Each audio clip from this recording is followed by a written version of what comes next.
অনেক দিন আগের কথা।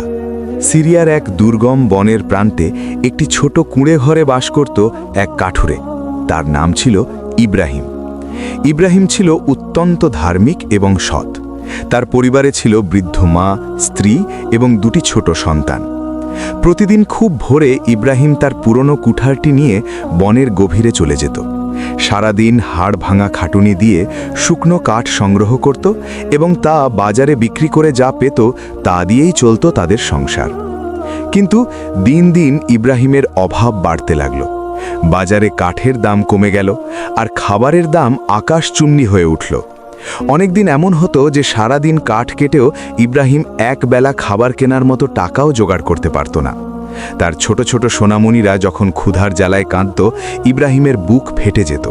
কিন্তু সে কখনো কারো কাছে হাত পাতত না। সে শুধু এক মনে বলতো, রিজিকের মালিক আল্লাহ, তিনি অবশ্যই কোনো না কোনো পথ বের করে দেবেন।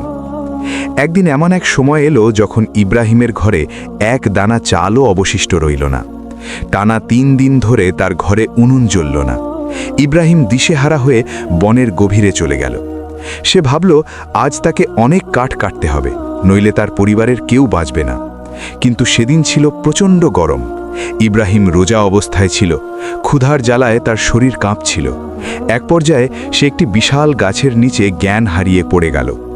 ঠিক সেই মুহূর্তে মহান আল্লাহ তাআলা হজরত জিব্রাইল আলাইহিসসালামকে নির্দেশ দিলেন একজন সাধারণ মানুষের বেশ ধরে ইব্রাহিমের কাছে যেতে।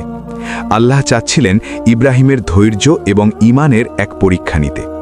জিব্রাইল আলাইহিসসালাম একজন জরাজীর্ণ পোশাক পরা বৃদ্ধ মুসাফিরের বেশে ইব্রাহিমের সামনে এসে দাঁড়ালেন। ইব্রাহিমের যখন জ্ঞান ফিরল, সে দেখল তার সামনে এক জ্যোতির্ময় বৃদ্ধ দাঁড়িয়ে আছেন। বৃদ্ধ মুসাফির ইব্রাহিমকে বললেন, হে যুবক, আমি অনেক দূর থেকে আসছি।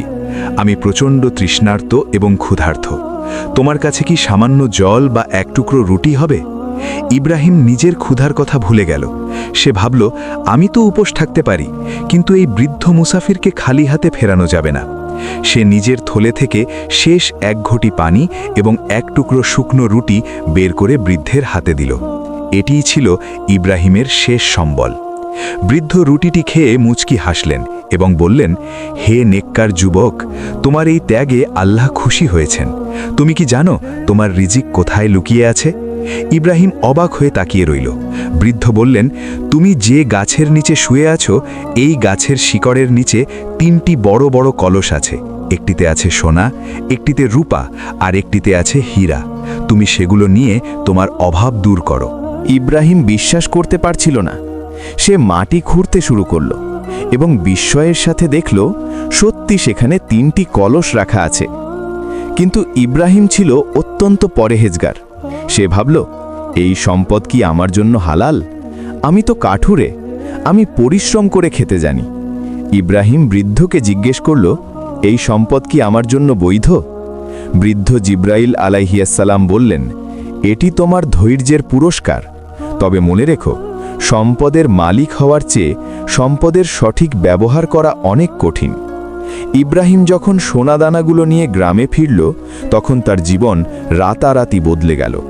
সে দরিদ্রদের দান করতে শুরু করল, মসজিদ বানালো এবং মানুষের সেবা করতে লাগল। কিন্তু গল্পের মোড় ঘুরে গেল তখন, যখন ইব্রাহিমের এই বিশাল সম্পদের কথা শুনে বনের পাশের গ্রামের এক লোভী সর্দার তার ওপর নজর দিল। ইব্রাহিম বুঝতে পারল, এই সম্পদ যেমন তাকে সম্মান দিয়েছে, তেমনি তাকে বড় এক বিপদের মুখেও ঠেলে দিয়েছে। জিব্রাইল আলাইহিসসালাম পুনরায় ইব্রাহিমের সামনে আসলেন এবং তাকে এক কঠিন সিদ্ধান্ত নিতে বললেন। তিনি তাকে এক অলৌকিক বাগানে নিয়ে গেলেন, যেখানে রিজিকের আসল রহস্য লুকিয়েছিল। ইব্রাহিম সেখানে গিয়ে যা দেখল, তা তার জীবনের সব ধারণা বদলে দিল। সে দেখল, প্রতিটি মানুষের রিজিক একটি নির্দিষ্ট পাত্রে জমা থাকে এবং সেই পাত্রটি ভরার দায়িত্ব কেবল আল্লাহর। ইব্রাহিম বুঝতে পারল, পরিশ্রম কেবল উশিলা মাত্র, আসল দাতা আল্লাহ। জিব্রাইল আলাইহিসসালাম তাকে বললেন, ইব্রাহিম, এবার তোমার শেষ পরীক্ষা। এই ধন সম্পদ কি তুমি সাথে রাখবে, নাকি আবার সেই পুরনো কুঠার নিয়ে বনে ফিরে যাবে? ইব্রাহিম যখন সেই বিশাল ধন সম্পদ নিয়ে তার ভাঙা কুঁড়ে ঘরে ফিরল, তখন তার চারপাশের জগৎটাই বদলে গেল। অভাবের দিনগুলো যেন এক নিমেষেই মুছে গেল। ইব্রাহিম তার বৃদ্ধ মা, স্ত্রী ফাতেমা এবং সন্তানদের জন্য একটি সুন্দর ঘর তৈরি করল। কিন্তু আশ্চর্যের বিষয় হল, ইব্রাহিম নিজে আগের মতোই সাধারণ জীবনযাপন করতে চাইল। সে নিজের জন্য বিলাসী পোশাক না কিনে বনের সেই পুরনো ছেঁড়া কাপড়ই পরে থাকত। কিন্তু মানুষের চোখ বড় ভয়ঙ্কর। ইব্রাহিমের এই হঠাৎ বদলে যাওয়া ভাগ্যের কথা দাবানলের মতো ছড়িয়ে পড়ল পুরো রাজ্যে। বনের ওপাশে বাস করত এক নিষ্ঠুর ও লোভী সর্দার, যার নাম ছিল হামজা। হামজা ছিল এমন এক ব্যক্তি যার ধন সম্পদের পাহাড় থাকলেও তার তৃষ্ণা কখনো মিটত না। সে যখন শুনল এক সাধারণ কাঠুরে বনের ভেতর থেকে 3টি স্বর্ণের কলস পেয়েছে, তখন তার প্রতিহিংসার আগুন জ্বলে উঠল। সে ভাবল, এই বনের প্রতিটি ধূলিকণা আমার, এই সম্পদ তো আমার হওয়ার কথা ছিল। এক গভীর রাতে হামজা তার একদল সশস্ত্র সৈন্য নিয়ে ইব্রাহিমের ঘর ঘেরাও করল। তারা ইব্রাহিমকে ঘুম থেকে টেনে হিচড়ে বের করে আনল। হামজা চিৎকার করে বলল, বল রে কাঠুরে, কোথায় লুকিয়ে রেখেছিস সেই হীরা আর সোনার কলস? যদি প্রাণ বাঁচাতে চাস তবে এক্ষুনি সব বের করে দে। ইব্রাহিম শান্ত কণ্ঠে বলল, সর্দার, সম্পদ তো আল্লাহর দান। তিনি যখন দিয়েছেন তিনিই রক্ষা করবেন, আমি তো কেবল তার আমানতদার। হামজা ক্ষিপ্ত হয়ে ইব্রাহিমকে বন্দি করে তার অন্ধকার কারাগারে নিয়ে গেল। শুরু হলো অকথ্য নির্যাতন। কিন্তু ইব্রাহিমের মুখে শুধু একটি কথা, হাসবুনাল্লাহু ওয়া নি'মাল ওয়াকিল, আমাদের জন্য আল্লাহই যথেষ্ট। কারাগারের সেই অন্ধকার প্রকোষ্ঠে যখন ইব্রাহিম যন্ত্রণায় কাতরাচ্ছিল, তখন হঠাৎ ঘরটি এক অপার্থিব আলোয় ভরে উঠল। সেই বৃদ্ধ মুসাফির অর্থাৎ জিব্রাইল আলাইসাল্লাম আবার আবির্ভূত হলেন। ইব্রাহিম কাঁদতে কাঁদতে বললেন, হে আল্লাহর প্রেরিত পুরুষ, এই সম্পদ কি আমার ধ্বংসের কারণ হয়ে দাঁড়ালো? আমি তো আগের সেই দারিদ্র্যের মাঝেই শান্তিতে ছিলাম। জিব্রাইল আলাইসাল্লাম মুচকি হাসলেন। তার হাত ইব্রাহিমের কপালে স্পর্শ করতেই সব ক্ষত সেরে গেল। তিনি বললেন, ইব্রাহিম, এটিই সম্পদের পরীক্ষা।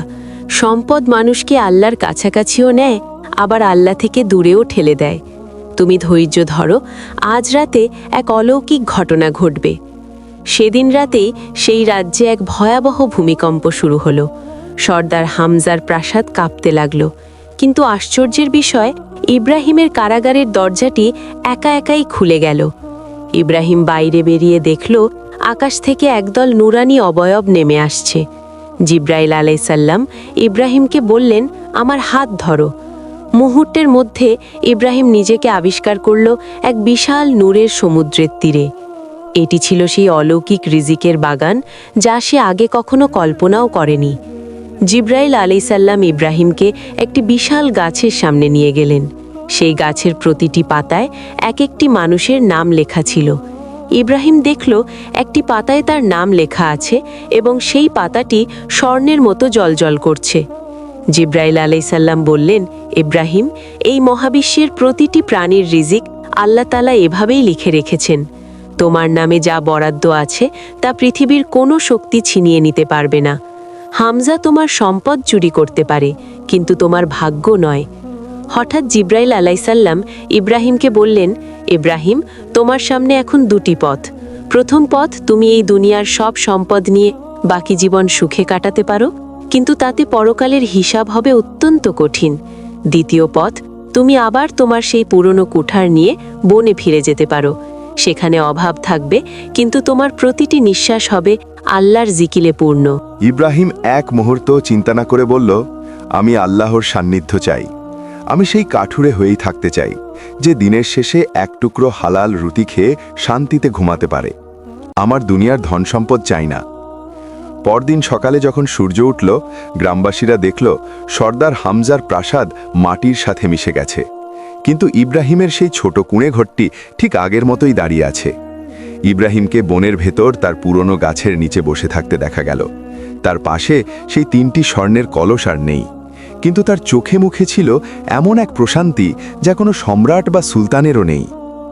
লোকেরা তাকে জিজ্ঞেস করল, ইব্রাহিম, তোমার সেই সম্পদ কোথায় গেল? ইব্রাহিম হেসে বললেন, আমি সেগুলো আল্লাহর পথে বিলিয়ে দিয়েছি এবং বিনিময়ে এক অমূল্য রত্ন পেয়েছি, যার নাম হলো তৃপ্তি বা কানায়াত। ইব্রাহিম বাকি জীবন কাঠ কেটেই কাটিয়েছিলেন। কিন্তু এক অলৌকিক ব্যাপার লক্ষ্য করা যেত। সে যেদিন বনে যেত, বনের পশু পাখিরা তার চারপাশে ভিড় করত। তাকে আর কাঠ বিক্রি করার জন্য বাজারে যেতে হতো না। গ্রাহকরা নিজেরাই তার ঘরে এসে কাঠ কিনে নিয়ে যেত। তার ঘরে আর কখনো খাবারের অভাব হয়নি, যদিও সে কোনো প্রাচুর্যের মাঝে ছিল না।